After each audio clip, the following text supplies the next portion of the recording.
Je viens de rentrer dans la playlist de v0.dev, l'outil qui a fait exploser Twitter dernièrement. En ligne, on peut voir des promesses comme quoi on peut réaliser ce genre de truc super compliqué, super facilement avec cet outil. Tout ça avec l'intelligence artificielle. On peut aussi recréer Hacker News avec l'outil et tu vas pouvoir prévisualiser l'application comme ça. Et il y a plein de trucs comme ça ici. Guillermo qui nous dit « J'ai carrément refait le home screen iOS avec cet outil ». En clair, il y a énormément de promesses. Il y a un outil qui est presque en train de remplacer les développeurs front-end dans le sens où tu n'as même plus besoin de coder pour avoir des interfaces belles. Mais qu'est-ce que ça donne dans la réalité? Je viens d'avoir les accès dans cette vidéo. On va tester cette application. Quand tu te retrouves sur l'application, tu vas pouvoir voir les générations des autres personnes. Et ça, c'est super intéressant parce que on va pouvoir s'intéresser aux générations de toutes les personnes. Et on va pouvoir essayer de refaire un truc un peu similaire. Par exemple, ici, il y a Guillermo qui nous a créé un cookie banner consent, comme tu peux le voir ici. Et en fait, on va pouvoir aller voir ici à droite toutes les versions qui sont disponibles et on peut voir quel prompt il a mis. Donc là, par exemple, je peux retourner au premier prompt, copier son prompt qu'il a mis juste ici et tester moi-même pour voir quel résultat j'ai ici. Donc, pour te montrer un peu l'expérience, on va écrire create a cookie preference form et du coup, tu appuies sur Enter et là, ça lance la génération et il va se passer un truc assez fun, c'est qu'il va pas générer qu'une seule variation, mais il va en générer 3. Un peu comme ce que peut faire Midjourney. Et donc, on va pouvoir voir le code se générer en live, comme tu peux le voir ici. Et ce qui est super intéressant, c'est qu'évidemment, ça utilise du Tailwind. On voit la génération se faire juste ici avec chaque étape. Donc là, on voit que le résultat, il est impressionnant. C'est exactement la même chose qu'on a vu, mais on l'a fait en une seule fois. Donc, c'est vachement cool. Et ça nous génère ici notre cookie preference banner, notre modal. On pourrait voir ça comme ça. Et ici, dans le code, on peut voir tout ce qu'il a fait ainsi que les imports. Donc on voit qu'il importe les choses de la librairie Chatscene UI que j'ai déjà parlé sur ma chaîne YouTube. Et donc quand on voit tous ces imports, on a le code ici et on va pouvoir sélectionner celui qui rend le mieux. Donc là je peux tester les trois et on peut voir que le mieux c'est clairement celui-là ou plutôt celui-là parce que tout est activé. En tout cas c'est étrange. Ah oui, ici le premier n'est pas activé et c'est normal. Donc là on peut se dire que c'est pas mal et on va pouvoir demander des modifications. Par exemple, add a border bottom between the preference and the title. Donc là, tu écris ton prompt, tu appuies sur Enter et là, il va prendre la génération que tu as choisie, du coup la C, et il va partir de cette génération pour venir en fait générer des variations. Et tu vois qu'ici, je lui ai demandé du coup, comme tu peux le voir juste ici, une border bottom. Et donc là, il nous a bien ajouté la border bottom exactement comme je lui ai demandé. Ensuite, il génère tout son code comme tu peux le voir juste ici. Et là, encore plus cool, on va pouvoir utiliser ici le picker et on va sélectionner un endroit. Par exemple, ici, je peux sélectionner la div ici et je peux dire add a cancel button. Et donc là, je viens lui dire ajoute un bouton pour cancel et je lui dis précisément cet endroit. Et donc là, au lieu de venir tout générer, il va venir recommencer sa génération exactement à cet endroit. Donc là, on voit qu'il a fait ça moyennement bien parce qu'il n'y a plus de padding. Donc je peux dire add a padding for the buttons pour qu'il y ait un peu d'espace et que ce soit plus joli. Mais il a bien ajouté le bouton cancel en plus en variante secondary, ce qui rend la chose quand même assez jolie. Donc on va refaire une génération pour essayer de faire en sorte que ce bouton soit bien placé. Et puis après, de toute évidence, tu peux aussi modifier le code toi-même, même si on peut pas le faire directement sur l'application. On va partir sur le principe que ça c'est bien. Ah, je pourrais demander un dernier truc, c'est par exemple ici, aligne les boutons à droite, ce sera un peu mieux je pense. Et donc là, on voit encore une fois qu'il recommence la génération que pour ce petit bout de code.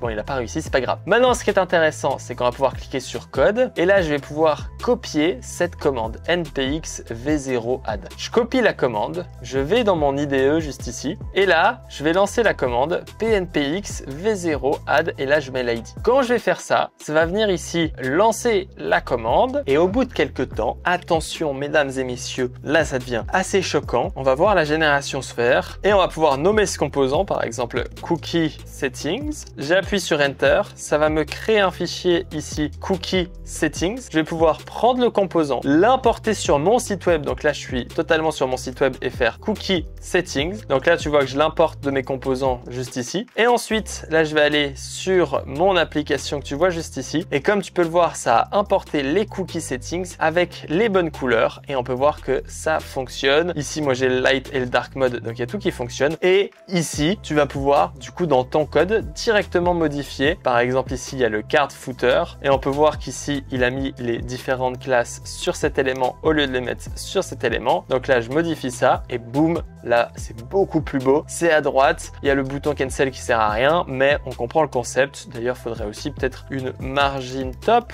de 2. Ça peut être plus joli. Voilà. Et tu comprends un peu le concept de ce V0. En clair, ça marche pas mal bien. Je me suis quand même amusé avec des trucs un peu plus compliqués avant de faire la vidéo, notamment ici un music player. Et donc là, tu vois que j'ai fait pas mal de générations et c'est pour te montrer un peu la phase itérative de l'application. Au début, ça ressemblait à ça. Ensuite, je lui ai dit, fais en sorte que la carte soit plus jolie. Puis je lui ai dit, regroupe ça dans une seule carte. Puis là, mets la timeline au bon endroit. J'ai testé d'écrire en français. Donc là, tu vois que j'écris en français. En français, il comprend ça aussi. Donc là, il met le background, il met les boutons un peu plus jolis. Il fait ça, il aligne ça au bon endroit, etc. Et donc là, encore une fois, pour te montrer, tu peux choisir le title et dire le titre doit être du code et du cache podcast que vous pouvez retrouver dans la description, qui est mon petit podcast. Et donc là, tu lui demandes de modifier le titre. Évidemment, j'ai choisi le titre, donc il comprend tout ça. Et on peut voir d'ailleurs que dans le code, normalement, il va juste nous remplacer le titre qu'on a vu juste ici. Hop. Et là, il a mis ça du code et du cache. Et donc là, maintenant, tu peux voir que le titre, il est bon. Et je peux lui demander plein de choses. T'as compris un peu le concept.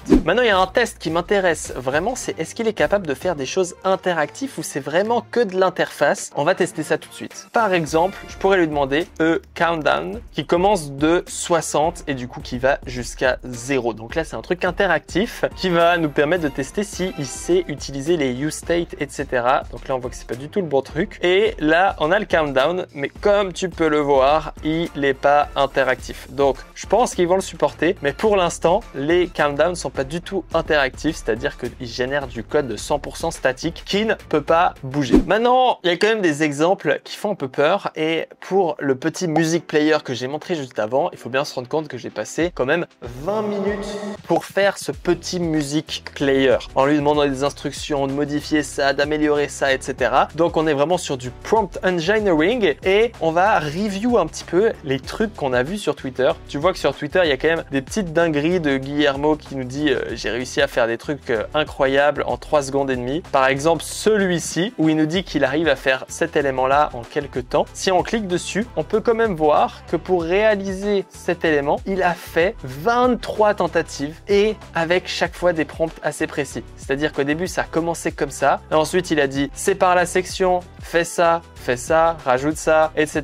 Et donc là, on voit chaque phase itérative où il demande de modifier une petite chose. Et c'est lent hein, d'avoir chaque modification afin de l'avoir au milieu ici, pouvoir lui ajouter les bons spacings, les bons icônes, mettre les endroits au bon moment pour avoir tout ça. Et donc, quand même, je pense qu'il a dû prendre un bon 30-50 minutes pour faire ça. Surtout que souvent, il fait n'importe quoi. Du coup, tu retournes à une version en arrière. Et d'ailleurs, te montrer ça, ça me permet aussi de te montrer que je peux fork le projet pour pouvoir moi-même le modifier. Par exemple, lui demander ici, ajoute une pop-over quand on clique sur le bouton partager qui est juste ici, qui va nous permettre de sélectionner entre Facebook, Instagram, etc. Donc là, tu vois que j'ai pris un composant de quelqu'un d'autre. Je lui ai demandé de faire des modifications sur ce composant. Et donc là, il va venir reprendre le code de base et essayer de le modifier. Donc c'est très intéressant. Mais ce que je veux dire par là, et après on verra le résultat de ce que j'ai demandé, c'est que les trucs qu'on a sur Twitter, cliquez sur les liens et regardez le nombre de prompts qu'ils ont fait. Parfois, c'est impressionnant et ils nous ont fait des centaines de prompts ou 62, j'ai vu 62 tentatives où chaque fois tu lui dis modifie un truc, modifie ça, rajoute ça, etc., etc. Par exemple ici pour Spricing, il nous a fait 23 générations où il a presque